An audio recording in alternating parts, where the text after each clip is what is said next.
बस जब वो अपने वालिद के पास वापस गए तो कहने लगे कि अब्बा, हमारे लिए गल्ले की बंदिश कर दी गई है, तो हमारे साथ हमारे भाई को भेज दीजिए ताकि हम फिर गल्ला लाएं और हम इसके निगहबान हैं।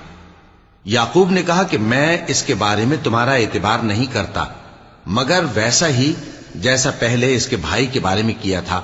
सो अल्लाह ही बेहतर निगहबान है और वो सबसे ज्यादा रहम करने वाला है। और जब उन्होंने अपना असबाब खोला तो देखा कि उनका सरमाया वापस कर दिया गया है। कहने लगे, अब्बा, हमें और क्या चाहिए?